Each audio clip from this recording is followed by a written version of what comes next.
Hello दोस्तों, good morning. Om Shanti. मैं हूँ श्रद्धा। आज आपके लिए एक नई कहानी लेकर। दोस्तों, आपको जो मेरी कहानी अच्छी लग रही है, आप उसे सब्सक्राइब कर रहे हैं, लाइक कर रहे हैं और कमेंट करके मुझे बता रहे हैं, उसके लिए बहुत बहुत थैंक्स। आप मेरी इन कहानियों को हिंदी और इंग्लिश दोनों में पढ़ सकते हैं मेरे ब्लॉग चैनल पर, जिसकी लिंक मैंने डिस्क्रिप्शन बॉक्स में दी हुई है। आज की जो हमारी स्टोरी है, जिसका नाम है कर्म का फल, ये स्टोरी बेस्ड है एक ज़मींदार और एक मज़दूर के ऊपर कि कैसे कर्म दोनों करते हैं और दोनों एक ही जगह जाते हैं, लेकिन फिर भी दोनों को जो पद मिलता है वो अलग अलग मिलता है, क्योंकि उनके कर्म जो हैं, एक का कर्म श्रेष्ठ है और एक का कर्म जो है वो नॉर्मल है। तो चलिए सुनते हैं आज की हमारी कहानी। एक गांव में एक ज़मींदार और एक मज़दूर की साथ ही मौत हुई। दोनों यमलोक पहुँचे। धर्मराज ने जमींदार से कहा, आज से तुम मजदूर की सेवा करोगे। मजदूर ने कहा, अब तुम कोई काम नहीं करोगे, आराम से यहाँ रहोगे। जमींदार परेशान हो गया। पृथ्वी पर तो मजदूर जमींदार की सेवा करता था, पर अब तो उल्टा होने वाला था। जमींदार ने कहा, भगवान, आपने मुझे ये सज़ा क्यों दी है? मैं तो भगवान का परम भक्त रहा हूँ। प्रतिदिन मंदिर जाता था, देसी घी से भगवान की आरती करता था और बहुमूल्य चीज़ें दान करता था। धर्म के अन्य आयोजन भी मैं करता ही रहता था। धर्मराज ने मजदूर से पूछा, तुम क्या करते थे पृथ्वी पर? मजदूर ने कहा, भगवान, मैं तो बहुत ही गरीब मजदूर था। दिन भर जमींदार के खेत में मेहनत मजदूरी करता था। मजदूरी में उनके यहाँ से जितना भी मिलता था, उसी से परिवार के साथ गुजारा करता था। मोह माया से दूर जब समय मिलता था, तब भगवान को याद कर लेता था। भगवान से कभी कुछ मांगा नहीं मैंने।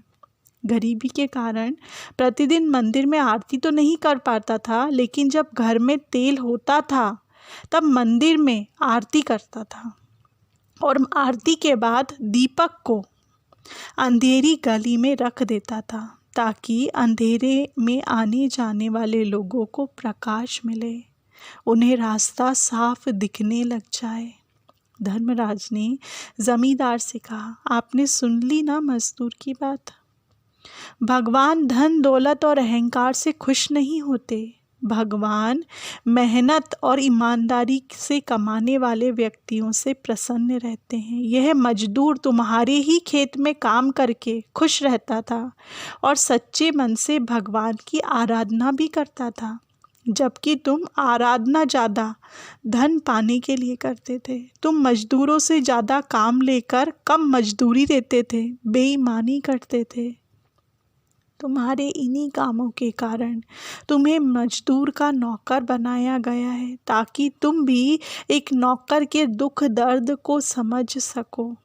दोस्तों, ये कहानी हमें बताती है कि कैसे परमात्मा के जब दरवाजे पर हम जाते हैं, तब कोई राजा नहीं रह जाता, कोई रंक नहीं रह जाता। जो काम आते हैं वो आपके किए हुए कर्म काम आते हैं। आपने जितने श्रेष्ठ कर्म किए हैं, परमात्मा उसी से आपकी वैल्यू करेगा। फिर आप उसे कितने भी पैसे देना चाहो या कितनी भी चीज़ें आप बहलाकर बताना चाहो, वो आपकी उन बातों को नहीं सुनेगा।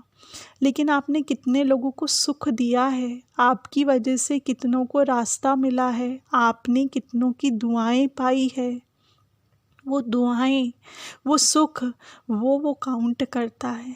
आपने भले ही भगवान के मंदिर में कितने भी देसी घी के दीपक लगाए हों, कितना भी गरीबों को भोजन कराया हो, लेकिन अगर आपने वो स्वार्थ के वश किया है, दिखावे के वश किया है और दूसरी तरफ आप गरीबों की, मजदूरों की रोजी रोटी में से पैसा छीन रहे हो, उनको पूरा तरीके से निचोड़ करके उनको उनकी मजदूरी नहीं दे रहे हो, तो वो ज़रूर आपके खाते में लिखाता जा रहा है, जो परमात्मा आपसे हिसाब के रूप में पूरी तरीके से लेगा।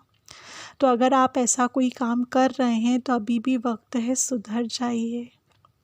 क्योंकि अभी लॉकडाउन के समय ऐसा बहुत सारी कंपनियां कर रही है, बहुत सारे ज़मींदार ऐसा कर रहे हैं कि मजदूर को मजदूरी नहीं दे रहे हैं।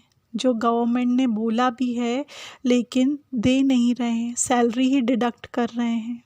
जिनकी सैलरी अगर उनने पेमेंट काम भी किया है अगर मार्च तक, तो भी पेमेंट को डिडक्ट कर दे रहे हैं, उनको पूरा पैसा नहीं दे रहे। आप उनकी बद्दुआएं ले रहे हैं। आप थोड़ा सा पैसा बचा तो लेंगे, लेकिन वो किस रूप में आपके परिवार के साथ में आपको निकालना पड़ेगा वो आपको भी नहीं पता चलेगा। तब आप किसी अपने को खो देंगे, तब आपको एहसास भी नहीं होगा कि आपकी किस गलती की वजह से ये हुआ है।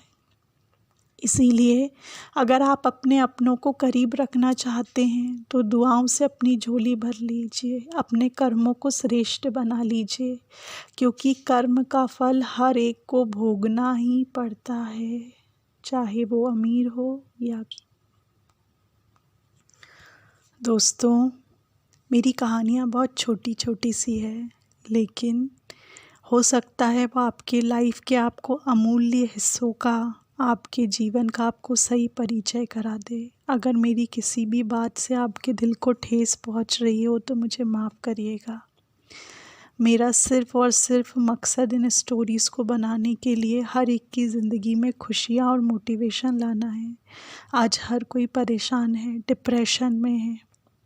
आज जिन लोगों के लिए भी अगर मैंने बोला है कि जो ज़मींदार है, कंपनी के ओनर्स हैं, अगर वो ऐसा कर रहे हैं तो आप सोचिए, आपके पास तो आज इतना भी है जो आप कर्जा सला सकते हैं, लेकिन जो आप क्या जॉब कर रहे हैं वो उनके पास कहाँ से आएगा। और अगर आप ही उनके साथ ऐसा करेंगे तो इंसान को कब समझेगा। और अगर आप उनके साथ सही व्यवहार कर रहे हैं, उन्हें उनकी मजदूरी का सही पैसा दे रहे हैं, अगर कोई मक्कारी कर रहा है, चालाकी कर रहा है तो आप बिल्कुल मत दीजिए। लेकिन अगर कोई ऐसा नहीं कर रहा है, जो सच्ची सफाई और सच्चाई से काम कर रहा है, जिसने अपना 100% दिया है और देता आ रहा था आपकी कंपनी के लिए, तो आप उसे समझिए, क्योंकि उनकी दुआएं जो आपको मिलेगी वो दुआएं आपको साथ लेकर के जाएंगे।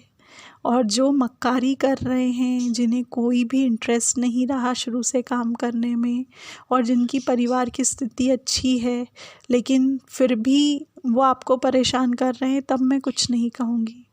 लेकिन जिन्हें ज़रूरत है, आज उनके साथ ही ये सब चीज़ें हो रही है। मैंने एक नहीं, ना जाने कितने लोगों के मुख से ये बात सुन चुकी हूँ। तो अगर जिन भी ज़मींदार तक या कंपनी ओनर्स तक मेरी ये बात पहुँच रही है, तो प्लीज़ इसे सीरियसली लें और अपने दुआओं का खाता, दुआओं का बल बढ़ाएं। ओम शांति।